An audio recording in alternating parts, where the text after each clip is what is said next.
आज के टॉपिक में व्यू राइवन में सबसे पहले हम लोग देखेंगे टूल के ग्रुप में वर्कबुक ग्रुप, यानी कि वर्कबुक का व्यू।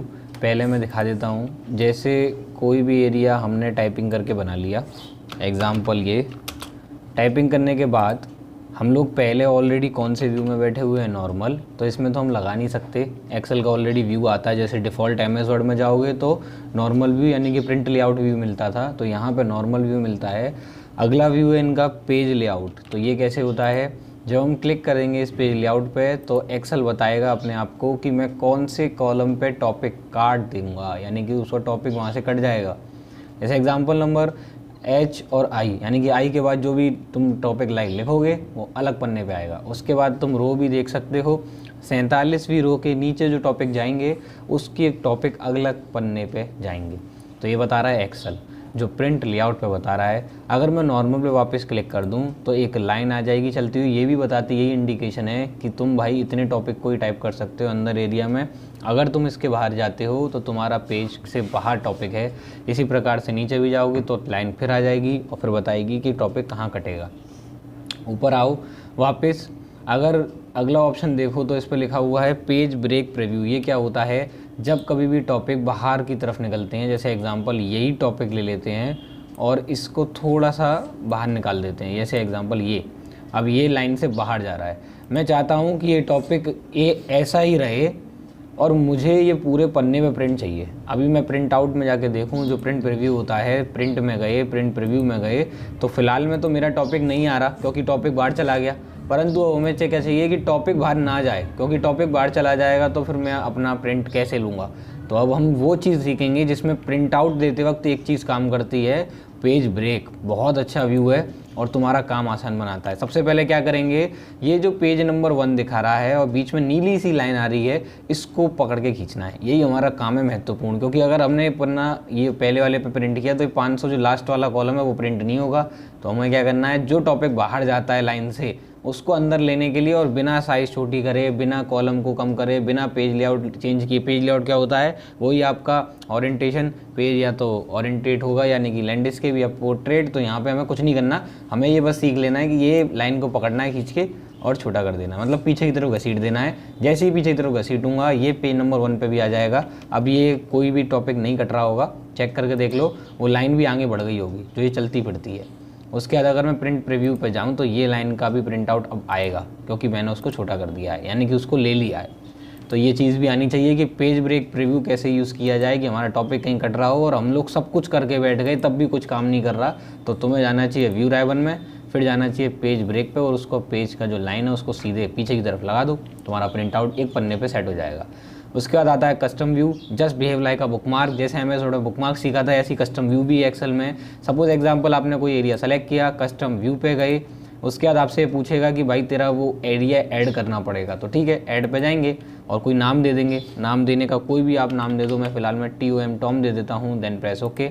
अब मैंने एरिया दे दिया इसमें, मैं गया कोई दूसरी शीट पे, कहीं पे भी चले जाओ, बुकमार्क तो कहीं भी जा सकता है, कहीं पे भी, किसी भी शीट पे लास्ट सेल पे चले जाओ, दबाए रखो और घंटे भर कहीं दूसरी जगह चीज़ों पे, और वहीं जाना है वापस जंप करके। तो कस्टम व्यू पे जाइए और यहाँ मिलेगा शो का बटन, बस आपको नाम सेलेक्ट करके शो कर देना है, आप उसी पे जंप करोगे जहाँ पे आपकी लोकेशन है। Very good.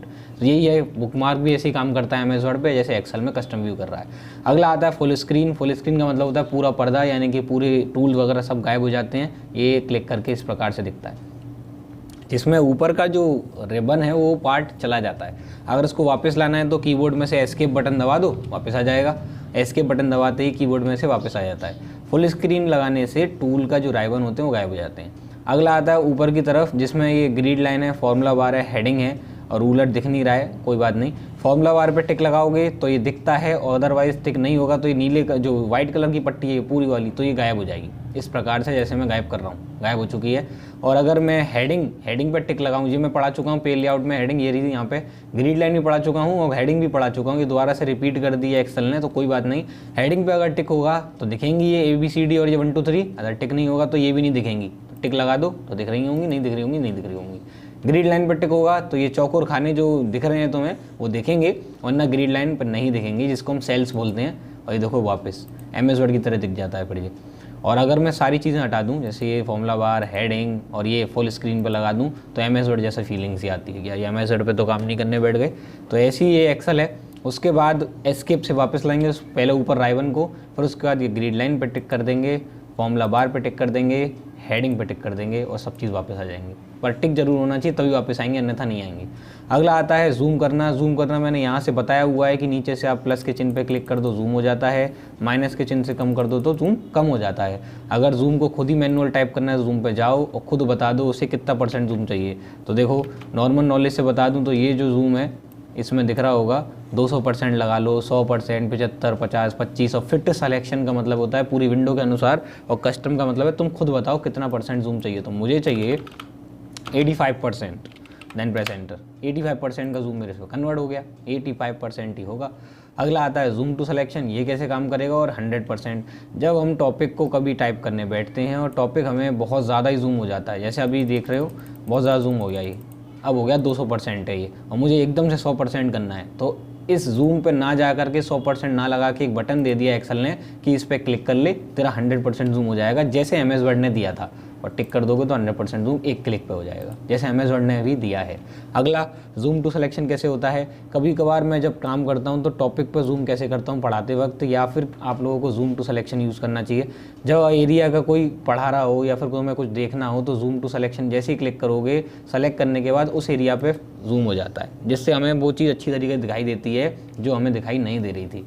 और 100% करोगे तो बैक टू नॉर्मल 100% हो जाता है, जिसको तुम जूम टू सिलेक्शन से बहुत अच्छी तरह से यूज़ कर सकते हो, क्योंकि वो जूम टू सिलेक्शन का मतलब है कि जो एरिया सेलेक्टेड है उस पर जूम करना है बस, और यही काम है इसका, और कोई काम नहीं।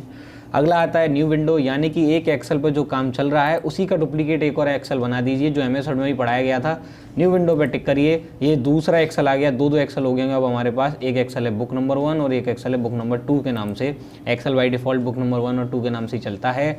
अगला आता है ऑल, अरेंज ऑल, इस पर टिक कर दोगे तो दोनों एक्सेल की विंडोज़ फिट हो जाती हैं। अब ये पूछ रहा है 4 प्रकार से कि अरेंज तो करनी है पर कैसे करनी है, टाइल्ड में करनी है, हॉरिजॉन्टल करनी है, वर्टिकल करनी है, या कास्केड करनी है। कास्केड का मतलब होता है एक के ऊपर एक लड़ी सी लग जाती है।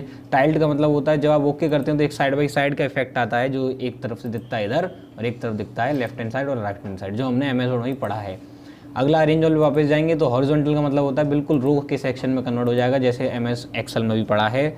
उसके बाद अरेंज ऑल पे जाओगे वर्टिकली, वर्टिकल मतलब होता है कि स्लाइड बाई स्लाइड का जैसे टॉपिक होता है वैसे ही जैसे अभी चल रहा है। अगला इस पे है कास्केड, यानी कि लड़ी लगा देना, जैसे कि हम लोग एक एक्सेल देख रहे हैं पीछे की तरफ दिखा रहा है, एक एक्सेल आगे की तरफ दिखा रहा है, तो ये तो दो एक्सेल को दिखा रहा है पर सिक्वेंस वाइज नहीं, पीछे की तरफ से लेके आ रहा है आगे की तरफ तक, तो इसको बोलते हैं इंग्लिश में कास्केड विंडो। और विंडोज ऑफ एक्टिवेटेड वर्कबुक, जिस पे काम चल रहा है वो आगे होनी चाहिए, तो उसके लिए वो आगे ही रखेगा उसको, तो इसके टिक लगा दोगे तो आपकी विंडो आगे रहेगी जिस पे आपका काम चल रहा है फिलहाल में। उसके बाद अगर विंडो कैंसिल हो जाती है, जैसे हमने एक कर दी कैंसिल और एक रह गई, अब हम इस पे जाएँ अरेंज ऑल पे, तो वो विंडो तो खोलेगा पर अरेंज क्या करेगा, क्योंकि एक्सेल तो बंद पड़े हैं। अब तो एक एक्सेल है, दो एक्सेल थोड़ी ना है, एक ही एक्सेल है, तो यहाँ कुछ अरेंज नहीं होने वाला अब। उसके बाद आते हैं option free pane. Freeze Spain का कैसे यूज़ करना है मैं अपने उसमें से एक्सेल के टॉपिक में से बताता हूँ।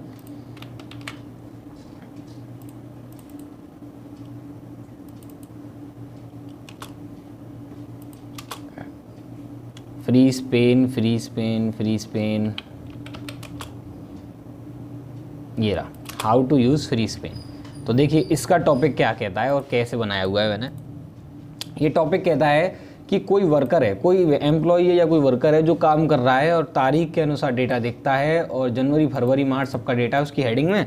अब वो क्या करता है, वो जब वो नीचे आता है डेटा चढ़ाने के लिए तो उसकी बेचारे की हेडिंग गायब हो जाती है, ऊपर की नेक नीचे सरकता है तो ऊपर की हेडिंग गायब, और वो कन्फ्यूजन में आया था कि हेडिंग कौन सी, जनवरी फरवरी मार्च, मुझे क्या पता चल रहा है। और नेक बेचारा जब वो राइट हैंड साइड में सरक जाता है तो बेचारे का पहला कॉलम ही गायब। अब तो वो बिल्कुल कन्फ्यूज में मर जाता है, भाई साहब कहाँ पे डेटा चल रहा है, किस कॉलम का है, कुछ नहीं हो रहा है उसको। तो हमें क्या ज़रूरत पड़ती है एक्सेल में, आपको ज़रूरत पड़ती है इन कॉलम्स को फ्रीज़ करने की या इन रोज़ को फ्रीज़ करने की। तो कैसे करते हैं, सबसे पहले जिस कॉलम को फ्रीज़ करना है उसको सेलेक्ट कीजिए, उसके बाद जाइए फ्री स्पेन के पास, वहाँ ऑप्शन मिलेगा आपको 3 तीन ऑप्शनों में से पहला ऑप्शन मिलेगा फ्रीज पेन, दूसरा मिलेगा टॉप रो, तीसरा मिलेगा फ्रीज फर्स्ट कॉलम। तो फ्रीज फर्स्ट कॉलम हमारा काम है अभी फिलहाल में, तो इसको फ्रीज कर दीजिए। फ्रीज फर्स्ट कॉलम का काम क्या था कि वो कॉलम को फ्रीज कर देगा। तो देखेंगे एक राइट एरो में जाइए और देखिए चेक कीजिए कि एक कॉलम फ्रीज हुआ कि नहीं हुआ, कितना भी इधर सरक गया मैं और वो कॉलम नहीं हिला अपनी जगह से, दैट मीन्स वो कॉलम फ्रीज हो चुका है।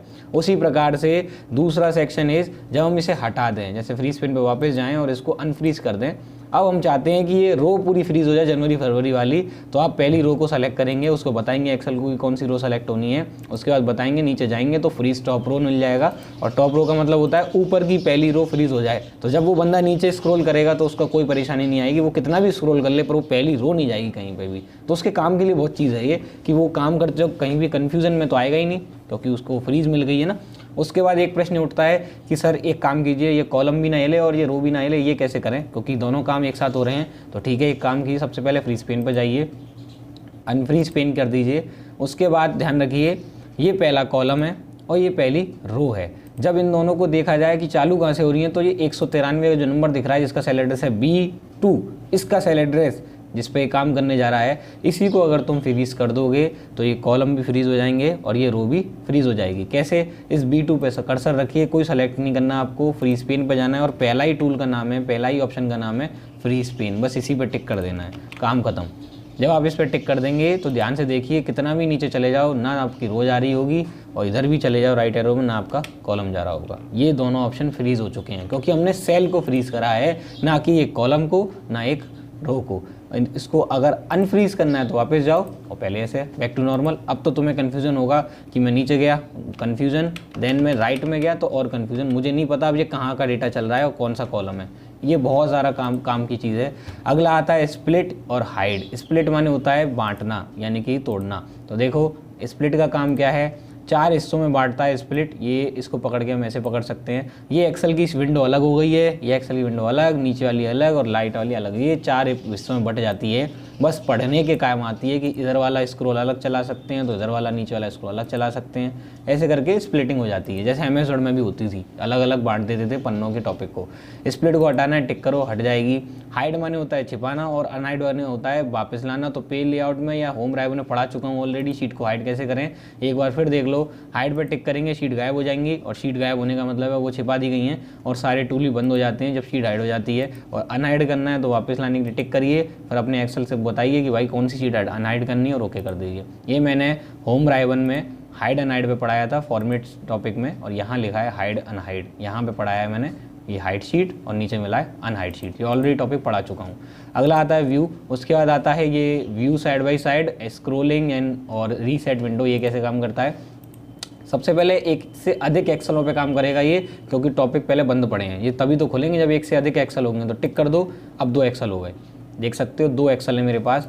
अब मेरा पहला ऑप्शन खुल चुका है व्यू साइड बाय साइड, टिक कर दो। तो व्यू साइड बाय साइड का मतलब है 2 तरीके का नजरिया मिलेगा, इस पे अलग और इस पे अलग। पहली बात तो ये MS वर्ड में भी यही काम करता था कि अगर मैं स्क्रॉल नीचे करूं और साइनस स्क्रोलिंग चालू है क्योंकि येलो कलर ऑन है, अगर मैं इसको स्क्रॉल करूंगा तो नीचे वाला अपने आप ही स्क्रॉल होगा, यानी कि पहिया अगर मैं घुमाऊं माउस का तो नीचे वाला अपने आप ही चलेगा, उसी को बोलते हैं साइनस स्क्रोलिस। अब हमने इसको चलाया और देखो नीचे वाला नहीं चला रहा, मैं ऊपर वाला कर रहा हूँ, नीचे वाला अपने आप चल रहा है। दैट मीन्स ये साइड बाय साइड का यूज़ कर रहा है और साइनस स्क्रॉल ऑन है। अगर मैंने ऑफ कर दी, अब मैंने ऑफ कर दी तो लाइट उसका येलो वाला बंद हो गया। अब मैं स्क्रॉल करूँ तो वो बंदा जो भी स्क्रॉल चला रहा है ऊपर वाली शीट पे, वो नीचे वाले पे काम नहीं करेगा क्योंकि स्क्रॉलिंग बंद है। अगर हम गलती से कोई भी शीट छोटी बड़ी कर देते हैं, जो MS वर्ड में भी सीखा था और यहाँ पे दोबारा सीख रहे हैं, रीसेट पे टिक करिए। वो पहले ऐसा करने का प्रयास करेगा, पहले तो ये फॉर्मूला बार कराए, इसको आप रीसेट कैसे करेंगे, जैसे ये विंडो है इसको हमने छोटा कर दिया, इस विंडो को यहाँ से भी छोटा कर देते हैं और रीसेट चाहते हैं तो रीसेट पे टिक कीजिए, ये एक बार में कर देगा। ये तो फॉर्मूला बार हमने रीसेट कर दिया था। अगला आता है सेव करना। सेव करने की कमांड क्या है, सेव वर्कस्पेस पेज, यानी कि फाइल को सेव कीजिए, ये करना ऑलरेडी आता है। अगला आता है स्विच विंडो, यानी कि एक विंडो एक्सेल से दूसरी विंडो के एक्सेल पर जाना। तो अगर हम एक से अधिक एक्सेल ले लें, 1 क्लिक 2 क्लिक, अब यहाँ पे 3 विंडो आ चुकी होंगी, दिख रहा होगा book number 1, book number 2, book number 3। तो अगर मैं दूसरी एक्सेल की शीट पे जाता हूँ तो यहाँ से जाइए, टिक करिए और पहचान लीजिए अपना कौन सी बुक का नाम है। बुक नंबर 1 पे जाना है, क्लिक कर दो, पहुँच गए। देख सकते हो आप टाइटल बार में ऊपर की तरफ बुक नंबर 1 पे है। अगर हमें पहुंचना है 2 पे, 2 पे पहुंच जाओ। ये MS वर्ड के टॉपिक हैं, ये पढ़ा चुके हैं, ऑलरेडी पढ़ा चुका हूँ मैं ये टॉपिक, स्विच विंडो का कैसे यूज़ करेंगे। और लास्ट है MS वर्ड की तरीके से मैक्रोज का यूज़, ये कैसे काम करना है। मैक्रोज रन करने के लिए सबसे पहले मैक्रोज पर जाएंगे, रिकॉर्ड मैक्रोज के पास जाएंगे। रिकॉर्ड यानी कि मैक्रोज में रिकॉर्डिंग चलती है, पहले नाम डालेंगे, नाम कुछ भी डाल दो, मैंने डाल दिया अभी डेमो। उसके बाद कोई शॉर्टकट की डालनी है तो एक्सेल के माध्यम से अगर कोई शॉर्टकट की डालनी होती है तो वो मत रिपीट करना, जो मैंने बताई हैं वो रिपीट करो, जो नहीं बताई हैं। यानी कि कंट्रोल शिफ्ट के साथ मत डालो, ऑल्ट शिफ्ट के साथ डाल दो या कोई नंबर डाल दो, जैसे हमने डाल दिया फिलहाल में यहाँ पे 0, कंट्रोल 0। देन उसके बाद ओके गया। उसके बाद ये रिकॉर्डिंग चालू होने के लिए वो क्या कह रहा है, शॉर्टकट की मस्ट बी लेटर, आपकी शॉर्टकट की 0 तो नहीं आ सकती क्योंकि ऑलरेडी रिकॉर्डेड है। तो मतलब ये बताना चाह रहा है एक्सेल की 0 है ऑलरेडी उसकी शॉर्टकट की में। तो ठीक है भाई, आर दे देते हैं। आर तो एक अल्फ़ाबेट है, कंट्रोल आर तो किसी की नहीं है अभी इसमें। ओके ओके कर दो। अब तो चालू हो गई रिकॉर्डिंग। चालू होने का पता कैसे चलता है, नीचे आइए सबसे नीचे स्टेटस बार के पास और आपको नीचे बिंदी सी दिख रही होगी, ये बिंदी यानी कि ये उसका है मैक्रोस का आइकन, तो ये चालू हो चुका है। अब हम कुछ भी करेंगे वो रिकॉर्ड में जाएगा। तो हमने सेलेक्ट किया एरिया और इसको कर दिया कंट्रोल B फॉर बोल्ड। इसको हम गए मैक्रोस के पास। अब देखो स्टॉप का भी बटन आ जाएगा क्योंकि हमें बंद करनी है रिकॉर्डिंग। स्टॉप कर दो। अब बंद हो गई रिकॉर्डिंग। रिकॉर्डिंग बंद होने के बाद अगर मैं इसको बोल्ड से हटाऊं, ये हटाया बोल्ड से और कंट्रोल B से बोल्ड हटा दिया, और अब मैं अपनी रिकॉर्डिंग चालू करूं इसके ऊपर, जो कंट्रोल आर शॉर्टकट की थी वो इसको बोल्ड बनाएगी। तो कंट्रोल आर दबा, बोल्ड बना रही है। दैट मीन्स मैक्रोज रिकॉर्ड किया गया है कंट्रोल आर के माध्यम से। और मैक्रोज पता कहाँ चलता है, मैक्रोज पर जाइए, व्यू मैक्रोज पर जाइए, यहाँ आपको नाम बताएगा जैसे अमेज़न ने पढ़ाया था डिट्टो यही है। डेमो पर टिक कीजिए या फिर रन करना है तो रन करके देख सकते हो, वरना शॉर्टकट की का यूज़ करो। अदरवाइज़ किसी ने अगर मैक्रोज डिलीट करा, किसी ने भी डिलीट कर दिया, तो अब तुम्हें परेशानी क्या झेलनी पड़ेगी कि मैक्रोज डिलीट हो गया तो तुम्हारा जो विंडो है वो चला जाएगा, मतलब जो तुम्हारी रिकॉर्डिंग है। जैसे मैं अभी करके दिखाऊं, इसको सेलेक्ट किया, कंट्रोल B से बोल्ड हटा दिया, अब कंट्रोल R दबाता हूं तो देखो इसमें मैक्रोज, एक सेकेंड मैक्रोज चेक करो पहले भी डिलीट हुआ है कि नहीं हुआ है। अभी डिलीट नहीं हुआ डेमो वाला। Then delete, then press yes, यानी कि डिलीट हो गया। अब चेक करके देखिए कंट्रोल R, अब कोई काम नहीं कर रहा। कंट्रोल R दबा के थक गए। मैक्रोज की शॉर्टकट की Alt+F8 है, पुरानी वही रहेगी।